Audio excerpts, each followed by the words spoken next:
تصور ما اینه که صدای آژیر آمبولانس ها یه صدای ثابته، اما اونا 3 تا آژیر مختلف دارن که با شناختشون میشه از وضعیت بیمار باخبر شد. اول،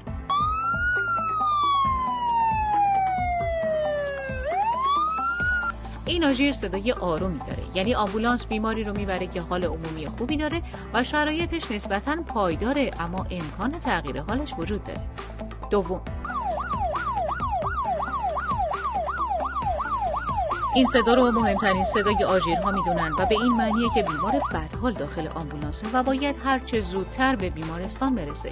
در این شرایط راننده آمبولانس با سرعت زیاد سعی میکنه از همه راههایی که باز هستن بگذره. سوم، این آژیر یعنی آمبولانس در شرایط اعزام به محلیه که حادثه رخ داده. حوادثی مثل تصادف یا بلایای طبیعی.